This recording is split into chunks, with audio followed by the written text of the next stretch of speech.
10ನೇ ಅಧ್ಯಾಯ 23ನೇ ವಚನ. ನಾವು ಮಾಡಿದ ಪ್ರತಿಜ್ಞೆಯನ್ನು ನಿಶ್ಚಲವಾಗಿ ಪರಿಗ್ರಹಿಸೋಣ. ವಾಗ್ದಾನ ಮಾಡಿದಾತನು ನಂಬಿಗಸ್ತನು. Hallelujah, hallelujah. ಇಂಗ್ಲಿಷ್ ಅಲ್ಲಿ ಹೀಗೆ ಓದುತ್ತಾ ಇದ್ದೇವೆ, let us hold fast the confession of a hope without wavering, for he who promised is faithful. Hallelujah. just simplify ಮಾಡಿ ಹೇಳಬೇಕಂದ್ರೆ, ನಾವು ಮಾಡಿದ ಒಡಂಬಡಿಕೆ, ದೇವರ ಸನ್ನಿಧಿಯಲ್ಲಿ ನಾವು ಮಾಡಿಕೊಂಡಿರುವ ಒಡಂಬಡಿಕೆಯನ್ನು ನಾವು ಏನ್ ಮಾಡೋಣ, ಗಟ್ಟಿಯಾಗಿ ಹಿಡಿದುಕೊಳ್ಳೋಣ. ಇಂಗ್ಲಿಷ್ ಅಲ್ಲಿ ಇದೆ ಹೋಲ್ಡ್ ಫಾಸ್ಟ್. ಹೋಲ್ಡ್ ಫಾಸ್ಟ್ ಅಂದ್ರೆ ಗಟ್ಟಿಯಾಗಿ ಹಿಡಿದುಕೊಳ್ಳಿರಿ. ಹಲ್ಲೆಲೂಯಾ. ಈಗ ಕೆಲವೊಂದು ನಮಗೂ ದೇವರಿಗೂ ಒಂದು ಕಮಿಟ್ಮೆಂಟ್ಸ್ ಇದೆ. ಕಮಿಟ್ಮೆಂಟ್ಸ್ ಇದೆ ಇಲ್ರಿ? ಆಯ್ತೋ ಇಲ್ರಿ? ನಾವು ಪಾಪಗಳನ್ನು ನಾವು ಅರಿಕೆ ಮಾಡಿಕೊಂಡಿವೆ, ದೇವರು ಆತನ ನಮ್ಮ ಪಾಪವನ್ನು ಅರಿಕೆ ಮಾಡಿದ್ದೇವೆ, ದೇವರು ನಮ್ಮ ಪಾಪಗಳನ್ನು ಕ್ಷಮಿಸಿ ನಮ್ಮನ್ನು ಏನ್ ಮಾಡಿದ್ದಾನೆ, ಆತನ ಮಗನಾಗಿ ಮಾಡಿದ್ದಾನೆ. ಈಗ ನಮ್ಮ ಮೇಲೆ ಯಾರ ಕ್ರಿಸ್ತನ ರಕ್ತ ಇರುವ ಕಾರಣದಿಂದ ನಾವು ಯಾರಾಗಿದ್ದೇವೆ, ಕ್ರಿಸ್ತನ ಮಕ್ಕಳಾಗಿದ್ದೇವೆ. ಹಲ್ಲೆಲೂಯಾ. ಹಂಗಂದ್ರೆ ದೇವರಿಗೂ ನಿಮಗೂ ನನಗೂ ಏನಿದೆ, ಒಂದು ಒಡಂಬಡಿಕೆ ಇದೆ, ಒಂದು ಸಂಬಂಧ ಇದೆ. ಅದನ್ನು ನೀವು ಗಟ್ಟಿಯಾಗಿ ಹಿಡಿದುಕೊಳ್ಳಿರಿ. ಹಲ್ಲೆಲೂಯಾ. ಇಂಗ್ಲಿಷ್ ಅಲ್ಲಿ ಓದ್ತಾ ಇದೆ ಹೋಲ್ಡ್ ಫಾಸ್ಟ್. ಗಟ್ಟಿಯಾಗಿ ನೀವು ಹಿಡಿದುಕೊಳ್ಳಿರಿ. ಇವತ್ತು ನನ್ನ ಪ್ರಸಂಗದ ಟೈಟಲ್ ಹೋಲ್ಡ್ ಫಾಸ್ಟ್. ಗಟ್ಟಿಯಾಗಿ ನೀವು ಮಾಡಿಕೊಂಡಿರುವ ಸಂಬಂಧ ದೇವರೊಟ್ಟಿಗೆ ನೀವು ಗಟ್ಟಿಯಾಗಿ ಮಾಡಿಕೊಳ್ಳಿರಿ. Hold fast the covenant. ದೇವರೊಟ್ಟಿಗೆ ಮಾಡಿಕೊಂಡಿರುವ ಈ ಒಂದು ಒಡಂಬಡಿಕೆಯನ್ನು ಗಟ್ಟಿಯಾಗಿ ನೀವು ಹಿಡಿದುಕೊಳ್ಳಿರಿ. ಆತನು ವಾಗ್ದಾನಗಳಲ್ಲಿ ನಂಬಿಗಸ್ತನಾಗಿದ್ದ ದೇವರು.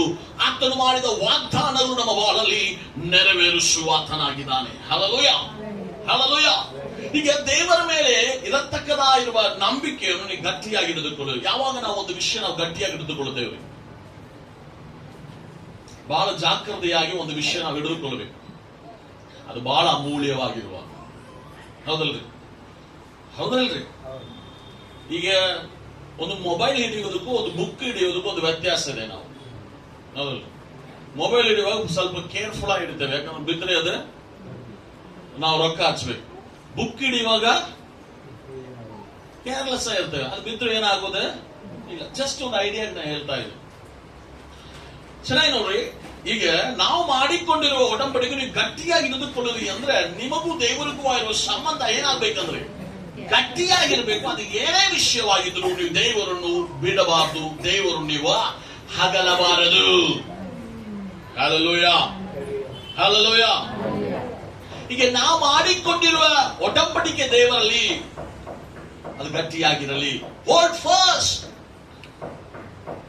ಈಗ ನಾನೆಲ್ಲ ಮಾಡುವಂತೆ ನನಗೆ ಅಧಿಕಾರ ಇದೆ, ಬಟ್ ನಾ ಮಾಡಂಗಿಲ್ಲ. ಯಾಕಂದ್ರೆ ನನ್ನ ದೇವರಿಗೆ ಇಷ್ಟ ಇಲ್ಲ. ಈಗ ಏನೇ ತೋಟದಲ್ಲಿ ದೇವರ ಆದಾಮ ಹವ್ವಳಿಗೆ ದೇವರ ಎಲ್ಲಾ ಒಂದು ಫ್ರೀಡಮ್ ಕೊಟ್ಟಿದ್ದಾನೆ. ಅವರು ಎಲ್ಲವನ್ನು ಮಾಡ್ಕೋಬಹುದು. ಒಂದು ಹಣ್ಣಷ್ಟೇ ತಿನ್ನಬಾರ್ದು, ಬಟ್ ಯಾವ್ದು ತಿನ್ನಬಾರ್ದು ಅವರು ತಿಂದ್ರು. ಇವತ್ತು ನಮಗೊಂದು ಫ್ರೀಡಮ್ ಇದೆ, ಹೌದಲ್ರಿ? ಇವತ್ತು ದೇವರ ವಾಗ್ದಾನಗಳಿಗೆ ದೇವರ ವಾಕ್ಯಗಳು ಹೇಳ್ತಾ ಇದೆ, ಸತ್ಯವೇದ ಹೇಳ್ತಾ ಇದೆ, ನೀವು ಪ್ರಾರ್ಥನೆ ಮಾಡ್ರಿ, ನೀವು ಆರಾಧನೆ ಮಾಡ್ರಿ, ನೀವು ಉಪವಾಸ ಮಾಡ್ರಿ, ನೀವು ದೇವರ ಮಕ್ಕಳಾಗಿ ಒಂದಾಗಿ ಕೂಡಿ ಬರ್ರಿ, ಕಾಣಿಕೆಗಳು ಕೊಡ್ರಿ, ದಶಮಾಂಶಗಳು ಕೊಡ್ರಿ, ದೇವರ ಸುವಾರ್ತೆ ಸಾರ್ರಿ. ಎಲ್ಲ ಸ್ಟೆಪ್ ಬೈ ಸ್ಟೆಪ್ ಇದೆ, ಹೌದಲ್ರಿ? ಇದು ನೀವು ಮಾಡಬಹುದು, ಬಿಡಬಹುದು. ಇದು ನೀವು ಮಾಡಬಹುದು, ಬಿಡಬಹುದು. ಬಟ್ ಇದೆಲ್ಲ ನೀವು ಮಾಡಿದ್ರೆ ಗಟ್ಟಿಯಾಗಿ ದೇವರನ್ನು ಹಿಡಿದುಕೊಳ್ಳುತ್ತೇವೆ. ಹಲ್ಲೆಲೂಯಾ. ಇವತ್ತು ಯಾರು ನಮ್ಮಲ್ಲಿ ಬಂದು ಕೇಳುವುದಿಲ್ಲ, ಯಾಕೆ ಮಾಡ್ಲಿಲ್ಲ, ಯಾಕೆ ಬಿಟ್ಟಿಲ್ಲ, ಯಾಕೆ ಇದು ಮಾಡಿಲ್ಲ, ಯಾಕೆ ಬಿಟ್ಟಿಲ್ಲ ಅಂತ. ಬಟ್ ನನ್ನ ಸಂಬಂಧ ದೇವರೊಟ್ಟಿಗೆ ಗಟ್ಟಿಯಾಗಿರಬೇಕಂತ ನನ್ನ ಪ್ರಾರ್ಥನೆ, ನನ್ನ ಆರಾಧನೆ, ನನ್ನ ಉಪವಾಸ, ದೇವರ ಮಕ್ಕಳೊಟ್ಟಿಗೆ ಕೂಡಿ ಬರುವುದು, ನನ್ನ ಕಾಣಿಕೆಗಳು, ನನ್ನ ದಶಮಾಂಶಗಳು, ನಾನ್ ಮಾಡುವ ಸೇವೆಗಳು, ನನ್ನ ಕರ್ತನಿಗೆ ಸಾಕ್ಷಿಯಾಗಿರುವುದು ಎಲ್ಲ ಆಗಿರ್ಬೇಕ್ರೆ ಕರೆಕ್ಟ್ ಆಗಿರಬೇಕು. ಹಾಗಿರುವುದೇನೋ ಗಟ್ಟಿಯಾಗಿ ದೇವರು ನಾನು ಹಿಡಿದುಕೊಂಡಿದ್ದೇನೆ. ಹಲ್ಲೆಲೂಯಾ. ಈಗ ಯೋಸೇಫಿಗೆ ದೇವರು ಹೇಳಿದಾನೆ, ನಾ ಏನ್ ಮಾಡ್ತೇನೆ, ನಿನ್ನ ಕುಟುಂಬದಲ್ಲೇ ಎಲ್ಲರಿಗಿಂತ ದೊಡ್ಡ ಶ್ರೇಷ್ಠನಾಗಿ ಮಾಡ್ತೇನೆ. ನಿನ್ನ ಅಣ್ಣಗಳು ನಿನ್ನ ಪಾದಕ್ಕೆ ಅಡ್ಡ ಬೆಳೆಯುವರು, ನಿನ್ನ ಅಮ್ಮ ಅಪ್ಪನು ಏನ್ ಮಾಡ್ತಾರೆ, ನಿನಗೆ ಮುಂದೆ ಅಡ್ಡ ಬೀಳುವಂತೆ ಇವನ ದರ್ಶನ, ಇವನ ಕನಸು ದೇವರು ಆಲ್ರೆಡಿ ತೋರಿಸಿದ್ದಾನೆ. ಬಟ್ ಇವನ ಸನ್ನಿವೇಶ ಏನಿದೆ? ಪೋತಿಫರ ಮನೆಯಲ್ಲಿ ಕೆಲಸ ಮಾಡುತ್ತಾ ಇದ್ದಾನೆ. ಹಲ್ಲೆಲೂಯಾ.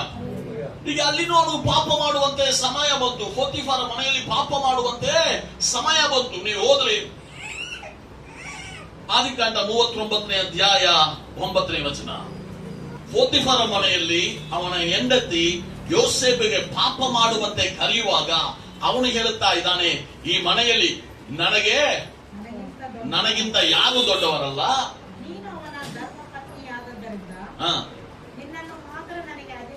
ನಿನ್ನನ್ನು ಮಾತ್ರ ನನಗೆ ಅಧೀನ ಮಾಡಲಿಲ್ಲ, ಯಾಕಂದ್ರೆ ನೀ ಅವನ ಹೆಂಡತಿಯಾಗಿರುವ ಕಾರಣದಿಂದ. ಹೀಗಿರುವಲ್ಲಿ ನಾನು ಇಂಥ ಮಹಾ ದುಷ್ಟಕೃತ್ಯವನ್ನು ನಡೆಸಿ ದೇವರಿಗೆ ವಿರೋಧವಾಗಿ ಹೇಗೆ ನಾನು ಪಾಪ ಮಾಡುತ್ತೇನೆ? ಈಗ ಅವನು ಮಾಡುವಂತ ಎಲ್ಲಾ ಕಾರ್ಯ ಇದೆ, ಅವನು ಮಾಡುವಂತ ಎಲ್ಲಾ ಕಾರ್ಯ ಇದೆ, ಬಟ್ ಅವನು ಮಾಡಿಲ್ಲ. ಕಾರಣ ಅವನಲ್ಲಿ ಒಂದು ಭಯ ಇದೆ. ಯಾಕೆ? ದೇವರೊಟ್ಟಿಗೆ ನಾನು ಒಂದು ಒಡಂಬಡಿಕೆ ಮಾಡಿಕೊಂಡೇನೆ, ನನಗೂ ದೇವರಿಗೂ ಒಂದು ಸಂಬಂಧ ಇದೆ. ನಾ ಇದು ಮಾಡಿದರೆ ನನ್ನ ದೇವರ ದೃಷ್ಟಿಯಲ್ಲಿ ನಾನು ಪಾಪಿಯಾಗುತ್ತೇನೆ. ಹಲ್ಲೆಲೂಯಾ. ಯಾರು ಅವನ ಒಂದು ಹಿಡಿಯೋರು ಇಲ್ಲ. ಪೋತಿಫರ ಮನೆಯಾಗ ಇಲ್ಲ, ಅವನ ಕೇಳುವರು ಇಲ್ಲ. ಅವನು ಹೇಳ್ತಾ ಇದ್ದಾನೆ, ಈ ಮನೆಯಲ್ಲಿ ನನ್ನ ಕೇಳುವರು ಯಾರು ಇಲ್ಲ, ಈ ಮನೆಯಲ್ಲಿ ನನಗೆಲ್ಲಾ ಅಧಿಕಾರ ಇದೆ, ನಿನ್ನ ಮೇಲೆ ಮಾತ್ರ ಇಲ್ಲ. ಯಾಕೆ? ನೀ ಅವನ ಹೆಂಡತಿಯಾಗಿದಿ. ಬಟ್ ನೀನು ಸರಿನೇ ನನ್ನನ್ನು ಪಾಪದಲ್ಲಿ ಕರೀತಾ ಇದ್ದಿ, ಬಟ್ ನಾನು ಪಾಪ ಮಾಡುವುದಿಲ್ಲ. ಯಾಕೆ? ನನ್ನ ದೇವರಿಗೆ ವಿರೋಧವಾಗಿ ಹೇಗೆ ನಾನು ಪಾಪ ಮಾಡುತ್ತೇನೆ. ಹಲ್ಲೆಲೂಯಾ. ಅವನು ನಿರ್ಧಾರ ಮಾಡಿಕೊಂಡಾನೆ, ಅವನಿಗೂ ದೇವರಿಗೂ ಸಂಬಂಧ ಸರಿಯಾಗಿದೆ. ಅವನು ಹೇಳ್ತಾ ಇದ್ದಾನೆ, ನನ್ನ ದೇವರಿಗೂ ವಿರೋಧವಾಗಿ ನಾನು ಪಾಪ ಮಾಡುವುದು ಇಲ್ಲ. ಇವತ್ತು ನಮಗೆ ಬರುವ ಸನ್ನಿವೇಶಗಳಲ್ಲಿ ನಾವೇನ್ ಬೇಕಂದ್ರೆ ಮಾಡಿಕೊಳ್ಳುವಂತೆ ನಮಗೇನಿದೆ? ಚಾನ್ಸಸ್ ಇದೆ. ಹಲ್ಲೆಲೂಯಾ. ನನಗ್ ಮಾಡಿಕೊಳ್ಳುವಂತೆ ನನಗೆ ಚಾನ್ಸಸ್ ಇದೆ, ಮಾಡಿಕೊಳ್ಳಬಹುದು. ಎಲ್ಲ ನನಗ್ ಮಾಡುವಂತೆ ಆಗುತ್ತೆ, ಎಲ್ಲ ನಾವು ಮಾಡುವುದು ಇಲ್ಲ. ಯಾಕಂದ್ರೆ ನನ್ನ ದೇವರಿಗೆ ಅದು ಇಷ್ಟ ಇಲ್ಲ. ಎಲ್ಲ ಮಾಡಬಹುದು, ಯಾರು ಕೇಳುವುದಿಲ್ಲ. ಮಾಡಿದ ಆಮೇಲೆ ಕೆಟ್ಟದಾಗಿಲ್ಲ ಅಂದ್ರೆ ಹೇಳ್ತೇವೆ, ನನಗೇನು ಆಗಿಲ್ಲ ಬಿಡು, ದೇವರೆಲ್ಲ ಹೋಗ್ತಾನೆ. ಕೆಲವರು ಹಂಗಿದ್ದಾರೆ. ಇವತ್ತು ದೇವರ ಮಕ್ಕಳಾದ ನಾವು ಒಂದು ಕಾರ್ಯ ನಾವು ನಿರ್ಧಾರ ಮಾಡಿಕೊಳ್ಳಬೇಕು. ನನಗೆಲ್ಲ ಮಾಡುವಂತೆ ನನಗೇನಿದೆ? ಹಕ್ಕಿದೆ. ಇದು ನನ್ನ ಮನೆ, ನನ್ನ ಮನೆಯಲ್ಲಿ ನಾ ಏನ್ ಬೇಕಂದ್ರೆ ಮಾಡಬಹುದು. ಇಲ್ಲಿ ಶಾರಾಯಿ ತಂದ್ರೆ ನಮ್ಗೆ ಕುಡಿಬಹುದು. 4 ಜನರೇ ಕರ್ಕೊಂಡು ಬಂದು ನಾನು ಶಾರಾಯಿ ಕುತ್ತೊಂಬುದು ಕುಡಿಬಹುದು. 4 ಜನರು ಕರ್ಕೊಂಡು ಬಂದು ಈ ಮನೆಯಲ್ಲಿ ನಾನು ಪ್ರಾರ್ಥನೆ ಮಾಡಬಹುದು. 4 ಜನರು ಕರ್ಕೊಂಡು ಬಂದು ಈ ಮನೆಯಲ್ಲಿ ನಾನು ಪಿಕ್ಚರ್ ತೋರಿಸಬಹುದು. 4 ಜನರು ಕರ್ಕೊಂಡು ಬಂದು ನಾ ಏನ್ ಬೇಕಂದ್ರೆ ಮಾಡಬಹುದು. ಬಟ್ 4 ಜನರನ್ನು ಕರ್ಕೊಂಡು ಬಂದು ದೇವರ ರಾಜ್ಯದಲ್ಲಿ ತರುವುದೇ ದೇವರ ಚಿತ್ತವಾಗಿದೆ. ನಾನು ದೇವರ ಚಿತ್ತವನ್ನೇ ಮಾಡುತ್ತೇನೆ. Hold fast. ನೀ ಗಟ್ಟಿಯಾಗಿ ಹಿಡಿದುಕೊಳ್ಳಲಿ. ದೇವರೊಟ್ಟಿಗೆ ಇರುವ ಸಂಬಂಧದಲ್ಲಿ ನೀ ಗಟ್ಟಿಯಾಗಿ ಹಿಡಿದುಕೊಳ್ಳಲಿ. ಯೋಸೇಫನ ಸ್ಥಿತಿ, ಅವನು ದೇವರು ಹೇಳಿದಂಗೆ ಇಲ್ಲ. ದೇವರು ಹೇಳಿದಾನೆ, ಎಲ್ಲರಿಗಿಂತ ನಿನ್ನನ್ನು ಶ್ರೇಷ್ಠನಾಗಿ ಮಾಡುತ್ತಾನೆ, ಎಲ್ಲರೂ ನಿನ್ನ ಪಾದದಲ್ಲಿ ಬಂದು ಬೀಳುತ್ತಾರೆ. ಇವತ್ತು ಅವನ ಸ್ಥಿತಿಯಾಗಿ ಇಲ್ಲ. ಅವನು ಪೋತಿಫರ ಮನೆಯಲ್ಲಿ ಗುಲಾಮನಾಗಿದ್ದಾನೆ. ಅವನನ್ನು ಸಂತೈಸುವಂತೆ ಸಂಬಂಧಿಕರು ಯಾರು ಇಲ್ಲ. ಅವನು ಅನಾಥರಾಗಿದ್ದಾನೆ, ಕೈ ಬಿಡಲ್ಪಟ್ಟವನಾಗಿದ್ದಾನೆ. ಆ ಸ್ಥಳದಲ್ಲಿಯೂ ಅವನು ದೇವರೊಟ್ಟಿಗೆ ಇರತಕ್ಕದಾಗಿರುವ ಒಂದು ಸಂಬಂಧದಲ್ಲಿ ಅವನು ನೆಲೆಗೊಳ್ಳುತ್ತಾ ಅವನು ಹೇಳ್ತಾ ಇದ್ದಾನೆ, ನನ್ನ ದೇವರಿಗೂ ಇಷ್ಟ ಇಲ್ಲದ ಕಾರ್ಯ ನಾನು ಮಾಡುವುದಿಲ್ಲ. ಇವತ್ತು ನಮ್ಮ ದೇವರಿಗೂ ಇಷ್ಟ ಇಲ್ಲದ ಕಾರ್ಯಗಳು ನಾವು ಮಾಡುವುದಿಲ್ಲ ಅಂತ ನಿರ್ಧಾರ ಮಾಡಿಕೊಳ್ಳುವುದಾಗಿದ್ದರೆ ನಾವು ದೇವರೊಟ್ಟಿಗೆ ಗಟ್ಟಿಯಾಗಿ ನಾವು ನಿಲ್ಲುತ್ತೇವೆ. ದೇವರೊಟ್ಟಿಗೆ ನಾನು ಗಟ್ಟಿಯಾಗಿ ನಿಲ್ಲುತ್ತೇನೆ. ಅದು ಏನೇ ಆಗಲಿ, ಯಾರೇನ ನಾನು ಕರೀಲಿ, ಅವ್ರು ನನಗೆ ಬಹಳ ಹತ್ತಿರದವರಾಗಿರ್ಬೋದು. ಇವನು ಪಾಪ ಮಾಡ್ಲಿಕ್ಕೆ ಆಕಿ ಕರೀತಾ ಇದ್ದಾಳೆ, ಇವನು ಪಾಪ ಮಾಡ್ಲಿಕ್ಕೆ ಹೋಗಿಲ್ಲ. ಏನಾಗಿದೆ? ಅಲ್ಲಿಂದ ಕೆಲಸ ಹೋಗ್ತಾ ಉಂಟು. ಎಲ್ಲಿ ಹೋಗಿದ್ದಾನೆ? ಜೈಲಲ್ಲಿ ಇದ್ದಾನೆ. ಆದರೂ ಪರವಾಗಿಲ್ಲ, ಅವನು ಮಾಡಿಕೊಂಡಿರುವ ನಿರ್ಧಾರದಲ್ಲಿ ಅವನು ಸ್ಥಿರವಾಗಿದ್ದಾನೆ. ದೇವರು ಅವನನ್ನು ಆಶೀರ್ವದಿಸಿದ್ದಾನೆ. ವಾಗ್ದಾನಗಳಲ್ಲಿ ನಂಬಿಗಸ್ತನಾದ ದೇವರು ತಾನೆ. ಆ ಸೆರೆಮನೆಯಲ್ಲಿಯೂ ಅವನಿಗೆ ಅಧಿಕಾರಿಯಾಗಿ ದೇವರು ಮಾಡಿದ್ದಾನೆ. ಹಲ್ಲೆಲೂಯಾ. ಅದೇ ಸೆರೆಮನೆಯಿಂದ ದೇವರು ಅವನು ಹೊರಗೆ ತಂದು ಐಗುಪ್ತ ದೇಶಕ್ಕೆ ಅಧಿಕಾರಿಯಾಗಿ ಮಾಡಿದ್ದಾನೆ. ಕಾರಣ ಅವನು ನಂಬಿಗಸ್ತನಾಗಿದ್ದಾನೆ. ದೇವರೊಟ್ಟಿಗೆ ಮಾಡಿದ ಒಡಂಬಡಿಕೆಯಲ್ಲಿ ಅವನಿಗೆ ಗಟ್ಟಿಯಾಗಿ ಹಿಡಿದುಕೊಂಡಿದ್ದಾನೆ. ಇವತ್ತು ನಮ್ಮ ಜೀವನ ದೇವರೊಟ್ಟಿಗೆ ಮಾಡಿದ ಸಂಬಂಧದಲ್ಲಿ ಗಟ್ಟಿಯಾಗಿದೇನಾ? ನನ್ನ ಪ್ರಾರ್ಥನಾ ಜೀವನದಲ್ಲಿ ನಾನು ಗಟ್ಟಿಯಾಗಿದ್ದೇನಾ? ನನ್ನ ಆರಾಧನಾ ಜೀವನದಲ್ಲಿ ನಾನು ಗಟ್ಟಿಯಾಗಿದ್ದೇನಾ? ಕೆಲವೊಮ್ಮೆ ನಾನು ನಿರ್ಧಾರ ಮಾಡ್ತೇವೆ, ಈ ದಿನ ನಾವು ಇವತ್ತಿಂದ ಪ್ರಾರ್ಥನೆ ಮಾಡುತ್ತೇವೆ, ಬೆಳಗ್ಗೆ ಇಷ್ಟು ಗಂಟೆ ಎದ್ದು ಪ್ರಾರ್ಥನೆ ಮಾಡುತ್ತೇವೆ. ಗಟ್ಟಿಯಾಗಿದ್ದೀರಾ? ನಾವು ಉಪವಾಸ ಮಾಡ್ತೇವೆ ವಾರಕ್ಕೊಮ್ಮೆ. ಈ ವರ್ಷ ಸ್ಟಾರ್ಟ್ ಮಾಡುವಾಗ ಕೆಲವೊಬ್ಬರು ನಿರ್ಧಾರ ಮಾಡ್ಯಾರ, ವಾರಕ್ಕೊಮ್ಮೆ ನಾನು ಉಪವಾಸ ಮಾಡ್ತೇನೆ ಅಂತ. ಇವತ್ತು ಆಗ್ತಾ ಇದೇನಾ? ಕಾರಣ ಏನ ನರ ಇರುತ್ತೆ, ಅಲ್ಲಿ ನೋವಿದೆ, ಇಲ್ಲಿ ನೋವಿದೆ, ಗುಳಿಗೆ ತೋಲಾಗತ್ತೇವೆ. ನಾವು ಮಾಡಿಕೊಂಡಿರುವ ನಿರ್ಧಾರ ಏನಾಗಿದೆ? ಇವತ್ತು ನನ್ನ ಸನ್ನಿವೇಶ ನನಗೆ ಸರಿ ಕೊಡ್ತಾ ಇಲ್ಲ.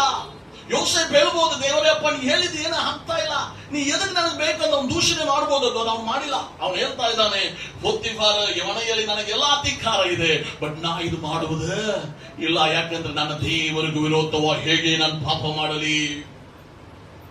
ಅವನು ದೇವರೊಟ್ಟಿಗೆ ರಕ್ತಕರ ಸಂಬಂಧ ಗಟ್ಟಿಯಾಗಿದ್ದ ಕಾರಣದಿಂದ ಅವನು ನೆಲೆಗೊಳ್ಳುತ್ತಾ ಇದ್ದಾನೆ.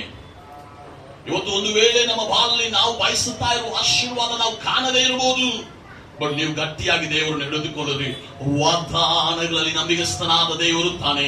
ನೀವು ಗಟ್ಟಿಯಾಗಿ ಇರುವುದನ್ನು ನೋಡಿ ನಿಮ್ಮನ್ನು ಉದ್ಧರಿಸಿ ಆಶೀರ್ವದಿಸಲಿಕ್ಕೆ ಆತನು ಶಕ್ತನಾಗಿದ್ದಾನೆ. ಬಾಜಿರೋರು ನೋಡಿ ಹೇಳ್ರಿ, ನಿಮ್ಗೆ ಗಟ್ಟಿಯಾಗಿರ್ರಿ, ದೇವರೊಟ್ಟಿಗಿರುವ ಐಕ್ಯದಲ್ಲಿ ಗಟ್ಟಿಯಾಗಿರ್ರಿ, ನೀವು ದೇವರೊಟ್ಟಿಗೆ ಕೊಟ್ಟಿರುವ ಮಾತುಗಳಲ್ಲಿ ಗಟ್ಟಿಯಾಗಿರ್ರಿ. Hallelujah, hallelujah. ಹಾಗೆ ನೀವಿರುವುದಾಯಿದ್ದರೆ ಖಂಡಿತವಾಗಿ ಆತನ ವಾಗ್ದಾನಗಳಲ್ಲಿ ನಂಬಿಗಸ್ತನಾದ ದೇವರು ನಮ್ಮ ಮೇಲೆ ಹೇಳಿದ ವಾಗ್ದಾನಗಳೆಲ್ಲ ಖಂಡಿತವಾಗಿ ದೇವರು ನೆರವೇರಿಸುತ್ತಾನೆ. Hallelujah, hallelujah. ಎರಡನೇದಾಗಿ ಒಂದು ವಾಕ್ಯ ಹೋದ್ರೆ 1 ಥೆಸಲೋನಿಯರ 5ನೇ ಅಧ್ಯಾಯ 21ನೇ ವಚನ. ಎಲ್ಲವನ್ನು ಪರಿಶೋಧಿಸಿ ಒಳ್ಳೆಯದನ್ನೇ ಭದ್ರವಾಗಿ ಹಿಡಿದುಕೊಳ್ಳಿರಿ. ಏನ್ ನೀವು ಭದ್ರವಾಗಿ ಹಿಡ್ಕೋಬೇಕ್ರೆ? ಒಳ್ಳೆಯದನ್ನೇ ಗಟ್ಟಿಯಾಗಿ ಭದ್ರವಾಗಿ ನೀವು ಹಿಡಿದುಕೊಳ್ಳ್ರಿ. ಮೊದಲದಾಗಿ ನೀವು ಏನು ಗಟ್ಟಿಯಾಗಿ ಹಿಡಿದುಕೋಬೇಕ್ರಿ? ದೇವರೊಟ್ಟಿಗೆ ಇರುವ ಸಂಬಂಧವನ್ನು ನೀವು ಗಟ್ಟಿಯಾಗಿ ಹಿಡಿದುಕೊಳ್ಳ್ರಿ. ಎರಡನೇದಾಗಿ ಒಳ್ಳೆಯದನ್ನು ನೀವು ಗಟ್ಟಿಯಾಗಿ ಹಿಡಿದುಕೊಳ್ಳ್ರಿ. ಈಗ ನನ್ನ ಜೀವನ ಬಗ್ಗೆ ನೀವು ಹೇಳಬೇಕಂದ್ರೆ ಯಾರಿಗಾದ್ರೆ ನನ್ನ ಬಗ್ಗೆ ನೀವು ಒಳ್ಳೇದು ಹೇಳ್ಬೋದು, ಕೆಟ್ಟದೇ ಹೇಳ್ಬೋದು. ಈಗ ನಿಮ್ಮ ಬಗ್ಗೆ ನಾ ಹೇಳಬೇಕಂದ್ರೆ ಒಳ್ಳೇದು ಹೇಳ್ಬೋದು, ಕೆಟ್ಟದನ್ನು ಹೇಳ್ಬೋದು. ನಾವು ಏನ್ ಹೇಳ್ತೇವೆ? ಕೆಟ್ಟದ ಹೇಳ್ತೇವೆ. ನಾವು ಏನ್ ಮಾಡಂಗಿಲ್ಲ. ದೇವರ ವಾಕ್ಯ ಏನ್ ಹೇಳ್ತದೆ? ನೀವು ಒಳ್ಳೇದನ್ನೇ ಹಿಡಿದುಕೋ. ಇಂಗ್ಲಿಷ್ ಅಲ್ಲಿ ಒಂದು ಮಾತಿದೆ, eat the chicken throw the bone. ಏನ್ರಿ? Eat the chicken. ಬಹಳ ಜನ ಕೆಟ್ಟದನ್ನು ಏನ್ ಮಾಡ್ಬೇಕಂದ್ರೆ ಬಿಡ್ಬೇಕಂದ್ರೆ ಒಳ್ಳೇದನ್ನ ಹಿಡ್ಕೋಬೇಕು, ಗಟ್ಟಿಯಾಗಿ ಹಿಡ್ಕೋರಿ. ಹೆಂಗ್ ಹಿಡ್ಕೋಬೇಕ್ರಿ? ಒಳ್ಳೇದನ್ನು ನೀವು ಮಿಸ್ ಮಾಡಬಾರ್ದು. ನಿಮ್ಮ ಬಾಳಲ್ಲಿ ಗಟ್ಟಿಯಾಗಿ ಹಿಡ್ಕೋಬೇಕು. ನಾವೇನ್ ಮಾಡ್ತೇವೆ? ಒಳ್ಳೆಯವರೆಲ್ಲ ಬಿಡ್ತೇವೆ, ಕೆಟ್ಟವರೆಲ್ಲ ಹಿಡ್ಕೊಂಡ್ಬಿಡ್ತೇವೆ. ಕೇಳಿದೆ, ಇವೆಲ್ಲ ಬೇಕೆ? ಇವೆಲ್ಲ ನಮ್ಮ ಬಗ್ಗೆ ಯಾರು ಕೆಟ್ಟದ್ರೆ ಇರೋರು ಯಾರು ನಮಗೆ ಬಹಳ ಕಠಿಣವಾಗಿ ಉಪದೇಶ ಮಾಡಿದ್ರೆ ಅವ್ರು ನಮಗೆ ಕೆಟ್ಟವ್ರು ಆಗ್ತಾರೆ. ಅಂತವ್ರು ಬಂದ್ರೆ ನಮಗೆ ಆಗುದಿಲ್ಲ, ಯಾಕಿವ್ರು ಯಾವಾಗಲೂ ಹಂಗೆ ಇರ್ತಾರೆ. ಬಟ್ ಅವರೇ ಒಳ್ಳೆಯವರು. ನಮಗೆ ನಮ್ಮ ತಪ್ಪನ್ನು ಹೇಳುವವರೇ ಒಳ್ಳೆಯವರು. ಚೆನ್ನಾಗಿ ತಿಳ್ಕೋರಿ. ನಮ್ಮ ತಪ್ಪನ್ನು ಯಾರ ಡೈರೆಕ್ಟ್ ಆಗಿ ನಮ್ಮ ನೋಡಿ ಹೇಳ್ತಾರೆ, ಅವ್ರು ನಮ್ಮ ಮೇಲೆ ಬಹಳ ಕಾಳಜಿ ಉಳ್ಳವರು ಅಂತ ಅರ್ಥ. ಅವ್ರು ಇನ್ನೊಬ್ಬರ ಕಡೆ ಹೋಗಿ ನಮ್ಮ ಬಗ್ಗೆ ಹೇಳಂಗಿಲ್ಲ, ನಮ್ಮ ಹತ್ರ ಡೈರೆಕ್ಟ್ ಆಗಿ ಹೇಳ್ತಾ ಇದ್ದಾರೆ. ನಮ್ಮ ಬಗ್ಗೆ ಇನ್ನೊಬ್ಬರ ಹತ್ರ ಹೋಗಿ ಕೆಟ್ಟದಾಗಿ ಹೇಳ್ತಾ ನಮ್ಮ ಮುಂದೆ ಬಂದು ಚಲೋ ಮಾತಾಡ್ತಾರೆ. ಇವ್ರು ಬಹಳ ಡೇಂಜರ್. ನಮಗೆ ಅಂತವರೇ ಬಹಳ ಇಷ್ಟ. ಏನಂತೇವೆ? ಇವ್ರು ಬಂದ್ರೆ ಯಾರು ಚಲನೆ ಅಂತಾರೆ, ಬರೀ ಸಿವಿ ಮಾತಾಡ್ತಾರೆ. ಅವ್ರ ಹಿಂದೆ ನಮಗೆ ಚುಚ್ಚಿ ಹೋಗ್ಬಿಡ್ತಾರೆ. ಯಾರ ಜೊತೆ ಏನಾದ್ರು ಹೋಗಿ ಡೈರೆಕ್ಟ್ ನಮ್ಮ ಮುಖ ನೋಡಿ ಬಾಯಿಯವರು ನೋಡಿ ಏನ್ ಮಾಡ್ಬೇಕು? ನಾವು ಗಟ್ಟಿಯಾಗಿ ಹಿಡ್ಕೋಬೇಕು. Hallelujah, hallelujah. ಮುಖಕ್ಕೆ ಚಲೋ ಮಾತಾಡಿ ಹಿಂದೆ ಹೋಗಿ ಚುಚ್ಚೂರು ಬ್ಯಾಡ್ರಿ. ನಮಗೆ ಅವ್ರಂತವ್ರು ಬಂದು ದೂರ ಸಾರಿಸ್ಬಿಡ್ರಿ. ಅವ್ರನ್ನ ನಾವು ಅವ್ರನ್ನ ಏನ್ ಮಾಡ್ತೇವೆ? ಅವ್ರನ್ನ ನಾವೇನ್ ಮಾಡ್ತೇವೆ? ಹತ್ರ ಹಿಡ್ಕೊಂಡ್ ಬಿಡ್ತೇವೆ. ಯಾರು ಕಠಿಣವ ಯಾರಾದ್ರು ಹೇಳಿದ್ರೆ ದೇವ್ರ ವಾಕ್ಯ ಹೇಳ್ತಾ ಇದೆ, ನೀ ಏನ್ ಮಾಡ? ಒಳ್ಳೆಯದನ್ನು ಗಟ್ಟಿಯಾಗಿ ಹಿಡಿದುಕೋ. ಬಾಜು ನೋಡಿ, ಒಳ್ಳೆಯದನ್ನು ಗಟ್ಟಿಯಾಗಿ ಹಿಡಿದುಕೋ. ಒಳ್ಳೆಯದನ್ನು ನೀವು ಗಟ್ಟಿಯಾಗಿ ಹಿಡಿದುಕೊಳ್ರಿ. ಕಠಿಣವಾಗಿ ಇರಬಹುದು, ಬಟ್ ಆದ್ರೂ ನೀವು ಗಟ್ಟಿಯಾಗಿ ಹಿಡಿದುಕೊಳ್ಳ್ರಿ. ಅದು ನಿಮ್ಮನ್ನು ಏನ್ ಮಾಡುತ್ತೆ? ಬಲಪಡಿಸುತ್ತೆ. 2 ತಿಮೋಥಿ 1ನೇ ಅಧ್ಯಾಯ 13ನೇ ವಚನ. 2 ತಿಮೋಥಿ 1ನೇ ಅಧ್ಯಾಯ 13ನೇ ವಚನ. ನೀವು ಕ್ರಿಸ್ತ ಯೇಸುವಿನಲ್ಲಿ ನಂಬಿಕೆಯು ಪ್ರೀತಿಯು ಉಳ್ಳವನಾಗಿ ನನ್ನಿಂದ ಕೇಳಿದ ಸ್ವಸ್ಥ ಬೋಧನ ವಾಕ್ಯಗಳನ್ನು ಮಾದರಿ ಮಾಡಿಕೊಂಡು ಅನುಸರಿಸು. ಇಂಗ್ಲಿಷ್ ಅಲ್ಲಿ ಇದೆ, hold fast to the teachings what I taught you. ನನ್ನ ಬೋಧನೆಗಳನ್ನು ಗಟ್ಟಿಯಾಗಿ ಹಿಡಿದು, ನಾವು ಕನ್ನಡದಲ್ಲಿ ಓಡುತ್ತೇವೆ ಅನುಸರಿಸಿ ಅಂತ, ಬಟ್ ಇಂಗ್ಲಿಷ್ ಅಲ್ಲಿ ಇದೆ, ನೀ ಗಟ್ಟಿಯಾಗಿ ನನ್ನ ಬೋಧನೆಗಳನ್ನು ಹಿಡ್ಕೊ. ಎರಡು ಒಂದೇ ಅರ್ಥ. ಮೂರನೇದಾಗಿ ನೀವು ಗಟ್ಟಿಯಾಗಿ ಏನ್ ಹಿಡಿದುಕೋಬೇಕ್ರಿ? ದೇವರ ಸೇವಕರ ಮಾತನ್ನು. ಯಾರ ಮಾತ್ರ? ದೇವರ ಸೇವಕರ ಮಾತನ್ನು ಗಟ್ಟಿ. ಯಾರಿಗೆ ಹೇಳ್ತಾ ಇದ್ರಿ? ತಿಮೋತಿ ಹೇಳ್ತಾ ಇದ್ದಾನೆ, ಸಾರಿ ಪೌಲ್ ಹೇಳ್ತಾ ಇದ್ದಾನೆ. ಯಾರಿಗೆ? ತಿಮೋತಿಗೆ. ಪೌಲನ ಹೇಳ್ತಾ ಇದ್ದಾನೆ ತಿಮೋತಿಯನ್ನು ನೋಡಿ, ನನ್ನ ಬೋಧನೆಗಳನ್ನು ಗಟ್ಟಿಯಾಗಿ ಹಿಡಿದುಕೋ. ಇವತ್ತು ನಾವು ದೇವರ ಬೋಧನೆಗಳು, ದೇವರ ಸೇವಕರು ಹೇಳುತ್ತಾ ಇರುವ ದೇವರ ವಾಕ್ಯದ ಬೋಧನೆಗಳು ನೀವು ಗಟ್ಟಿಯಾಗಿ ಹಿಡಿದುಕೊಳ್ಳರಿ. ಇವತ್ತು ದೇವರ ಬೋಧನೆಗಳನ್ನು, ನಾವು ದೇವರ ವಾಕ್ಯದ ಬೋಧನೆಗಳು, ದೇವರ ಸೇವಕರು ಹೇಳುತ್ತಾ ಇರುವ ಮಾತುಗಳನ್ನ ಕೇಳಲಿಕ್ಕೆ ಆಗ್ತಾ ಇಲ್ಲ. ಯಾರೇ ಏನಾದ್ರು ಹೇಳಿದ್ರೆ ಪಟ್ಟಂತ ನಾವು ಕೇಳ್ತೀವಿ. ಈಗ ಸಭೆಯಲ್ಲಿ ಒಂದು ಪ್ರೇಯರ್ ಇದೆ ಅಂದ್ರೆ ನಾವು ಬರುವುದೇ ಇಲ್ಲ. ಸಂಡೆ ಆರಾಧನೆ ಬರ್ರಿ ಅಂದ್ರೆ ಬರುವುದೇ. ನಮಗೆ ಯಾವ ಬೋಧನೆ ಬೇಕ್ರಿ?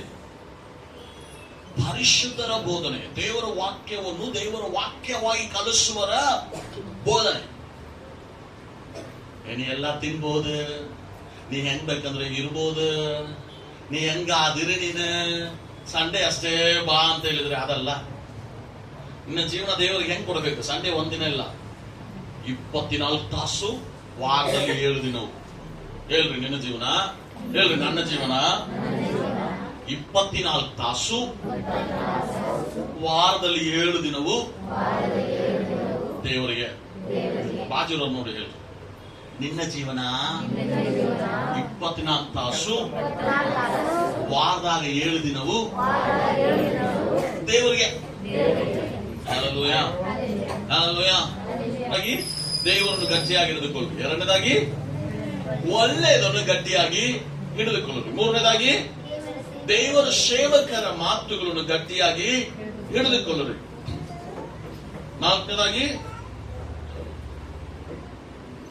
ಯೋಶುವ 23ನೇ ಅಧ್ಯಾಯ 8ನೇ ವಚನ. ಯೋಶುವ 23ನೇ ಅಧ್ಯಾಯ 8ನೇ ವಚನ.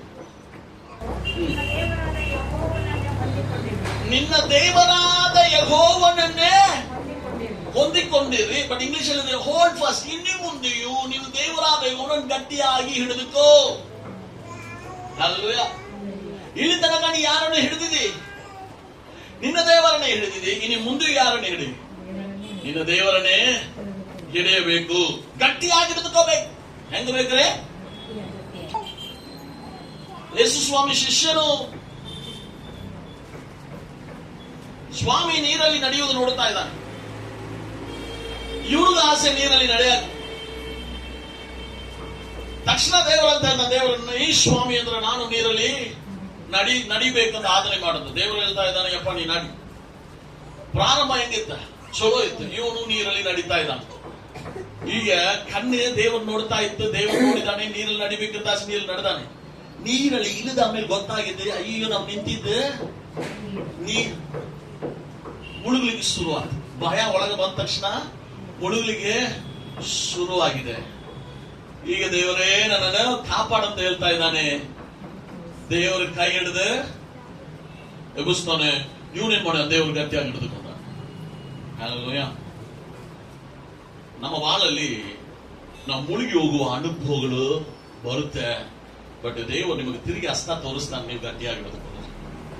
ಇನ್ನು ಮುಂದೆ ನೀವು ದೇವರನ್ನು ಗಟ್ಟಿಯಾಗಿ ಹಿಡಿದುಕೊಳ್ಳಿ. ಇಷ್ಟು ದಿನ ಹೆಂಗಾತ ಗೊತ್ತಿಲ್ಲ, ಇನ್ನು ಮುಂದೆ ಅದು ಪ್ರಾರ್ಥನಾ ಜೀವನ ಸರಿಯಾಗಿ.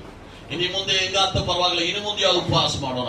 ಇಷ್ಟು ದಿನ ಹೆಂಗಾತದ ಗೊತ್ತಿಲ್ಲ, ಇನ್ನು ಮುಂದೆ ದೇವರ ಗುಟ್ಟಿಗೆ ನಮಗಿರುವ ಸಂಬಂಧಗಳು ನಾವು ಸರಿ ಮಾಡಿ ಕೊಳ್ಳೋಣ. ಪ್ರಾರ್ಥನೆಗಳಲ್ಲಿ, ಉಪವಾಸಗಳಲ್ಲಿ, ದೇವರೊಟ್ಟಿಗಿರುವ ಐಕ್ಯದಲ್ಲಿ, ದೇವರ ಮಕ್ಕಳೊಟ್ಟಿಗೆ ಇರತಕ್ಕಂಥ ಅನ್ಯೂನತೆಯಲ್ಲಿ ನಾವು ಬೆಳೆಯುವಂತೆ, ದೇವರನ್ನು ಗಟ್ಟಿಯಾಗಿ ಹಿಡಿದುಕೊಳ್ಳುವಂತೆ. ಹಲ್ಲೆಲೂಯಾ.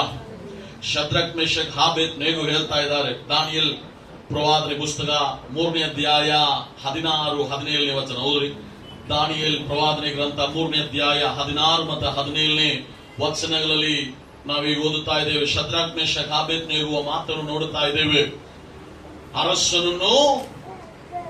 ಅರಸನಿಗೆ ಇಟ್ಟಿರುವ ಮೂರ್ತಿಯನ್ನು ಅರಸನ ಮೂರ್ತಿ ವಿಗ್ರಹವನ್ನು ಅರಸನ ಮೂರ್ತಿಯನ್ನು ನಮಸ್ಕಾರ ಮಾಡದೇ ಇರುವವನನ್ನು ಎಲ್ಲಿ ಹಾಕ್ತಾರಂತ? ಬೆಂಕಿಯಲ್ಲಿ ಹಾಕ್ತಾರಂತ. ರಾಜನ ಆದೇಶ ಆಗಿದೆ. ಬಟ್ ಇವರ 3 ಜನರು ಏನ್ ಹೇಳ್ತಾ ಇದ್ದಾರೆ ಹೋದ್ರಿ? ದಾನಿಯೇಲ್ ಪ್ರವಾದನೆ ಗ್ರಂಥ 3ನೇ ಅಧ್ಯಾಯ 16 ಮತ್ತು 17 ವಚನ. ಇದನ್ನು ಕೇಳಿ ಶದ್ರಕ್ ಮೇಷಕ್ ಅಬೇದ್ನೆಗೋ ಎಂಬುವರು ರಾಜನಿಗೆ, ನೆಬೂಕದ್ನೆಚ್ಚರನೇ, ಈ ವಿಷಯದಲ್ಲಿ ನಾವು ನಿನಗೆ ಏನು ಹೇಳಬೇಕು? ಯಾರು ಇವರು ಅರಸನಿಗೆ ಹೇಳ್ತಾ ಇದ್ದಾರೆ? ನೆಬೂಕದ್ನೆಚ್ಚರನೇ, ಈ ವಿಷಯದಲ್ಲಿ ನಾವು ನಿನಗೆ ಏನು ಹೇಳಬೇಕಾಗಿಲ್ಲ. ನಾವು ನಿನಗೆ ಏನು ಹೇಳ್ಬೇಕಾಗಿಲ್ಲ. ರಾಜ ಹತ್ರ ಹೋಗಿ ಹೇಳಲಿಕ್ಕೆ ಎಷ್ಟು ಧೈರ್ಯ ನೋಡ್ರಿ ಇವ್ರಿಗೆ. ನಿನ್ನ ಹತ್ರ ನಾವು ಏನು ಹೇಳ್ಬೇಕಂತ ಅವಶ್ಯಕತೆ ಇಲ್ಲ. ಅರಸೇ, ನಾವು ಸೇವಿಸುವ ದೇವರಿಗೆ ಚಿತ್ತವಿದ್ದರೆ, ಅರಸೇ, ನಾವು ಸೇವಿಸುವ ದೇವರಿಗೆ ಚಿತ್ತವಿದ್ದರೆ ಆತನು ತಗದಗನೆ ಉರಿಯುವ ಆವಿಯೊಳಗಿಂದ ಬೆಂಕಿಯೊಳಗಿಂದ ನಮ್ಮನ್ನು ಬಿಡಿಸಬಲ್ಲನು. ನಿನ್ನ ಕೈಯಿಂದ ನಮ್ಮನ್ನು ಬಿಡಿಸುವನು. ಚಿತ್ತವಿದ್ದರೂ ಸರಿನೇ, ಚಿತ್ತ ಇಲ್ಲ ಇದ್ದರೂ ಸರಿನೇ. ಇದು ನಿನಗೆ ಗೊತ್ತಾಗಲಿ. ಎಷ್ಟು ಧೈರ್ಯ ನೋಡ್ರಿ. ರಾಜಕ್ಕೆ ಇನ್ನೂ ಸಿಟ್ಟು ಅಂತ, ಇನ್ನು 10 ಪಟ್ಟು ಬೆಂಕಿ ಜಾಸ್ತಿ ಮಾಡಂತೇಳಿದ್ದಾನೆ. ಹೋಗಿ ಶದ್ರಕ್ ಮೇಷಕ್ ಕಟ್ಟಿ ಹಾಕಿದ್ದಾರೆ. ನೋಡ್ರಿ, ಅವ್ರಿಗೆ ದೇವರೊಟ್ಟಿಗೆ ಎಷ್ಟು ಒಂದು ಸಂಬಂಧ ಇತ್ತು. ದೇವರನ್ನು ಎಷ್ಟು ಗಟ್ಟಿಯಾಗಿ ಅವರು ಹಿಡಿದುಕೊಂಡರು. ದೇವರು ನೀವು ಗಟ್ಟಿಯಾಗಿ ಹಿಡಿದುಕೊಂಡ್ರೆ ಯಾರು ಏನೇ ಇರಲಿ ಪರವಾಗಿಲ್ಲ. ನೀವು ದೇವರನ್ನು ಗಟ್ಟಿಯಾಗಿ ಹಿಡಿದುಕೊಳ್ಳುವುದಾದ್ರೆ ಬೆಂಕಿ ಇರಲಿ ಏನೇ ಇರಲಿ ಎಲ್ಲದಿಂದ ನಮ್ಮನ್ನು ತಪ್ಪಿಸ್ಲಿಕ್ಕೆ ಆತನು ಶಕ್ತನಾಗಿದ್ದಾನೆ.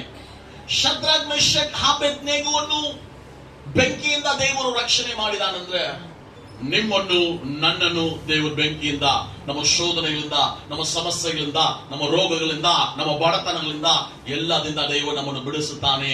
ನೀವು ದೇವರನ್ನು ಗಟ್ಟಿಯಾಗಿ ಹಿಡಿದುಕೊಳ್ಳರಿ. ಹಲ್ಲೆಲೂಯಾ. ನೀವೆಲ್ಲಿ ಬಾಜರು ನೋಡ್ರಿ, ದೇವರನ್ನು ಗಟ್ಟಿಯಾಗಿ ಹಿಡಿದುಕೊಳ್ಳರಿ. ಕೊನೆಯದಾಗಿ ಪ್ರಕಟಣೆ 3ನೇ ಅಧ್ಯಾಯ 11ನೇ ವಚನ. ಪ್ರಕಟಣೆ 3:11. ನಿನಗಿರುವುದನ್ನು ನಾ ಬೇಗನೆ ಬರುತ್ತೇನೆ, ನಿನಗಿರುವುದನ್ನು ಹಿಡಿದುಕೊಂಡಿರು. ಯಾರಿಗೆ? ದೇವದೂತನು ಹೇಳ್ತಾ ಇದ್ದಾನೆ, ದೇವರು ಹೇಳ್ತಾ ಇದ್ದಾನೆ ಫಿಲದೆಲ್ಫಿಯಾ ಸಭೆಗೆ.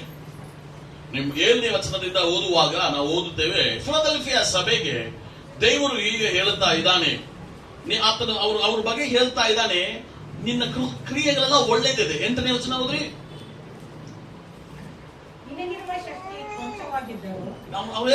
ದೇವರು ಗೊತ್ತಿದೆ, ದೇವರು ಹೇಳ್ತಾ ಇದ್ದಾನೆ, ನಿನಗಿರುವ ಶಕ್ತಿ ಕೊಂಚವಾಗಿದ್ದರೂ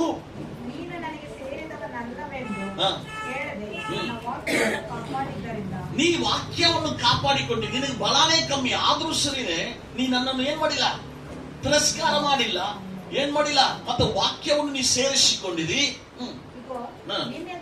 ಒಂದು ಬಾಗಿಲನ್ನು ತೆರೆದಿಟ್ಟಿದ್ದೇನೆ, ಯಾರು ಅದನ್ನು ಮುಚ್ಚಲಾರರು. ಸೊ ಇದು ನಾವು ಓದ್ತಾ ಇದ್ದೇವೆ. ಫಿಲದೆಲ್ಫಿಯಾ ಸಭೆ ಬಗ್ಗೆ ನೋಡುವಾಗ ಇದು ಬಹಳ ಚಿಕ್ಕ ಸಭೆ. ಅದಕ್ಕೆ ಬಲ ಎಷ್ಟಿದೆ? ಕೊಂಚನೇ ಇದೆ. ಹಲ್ಲೆಲೂಯಾ.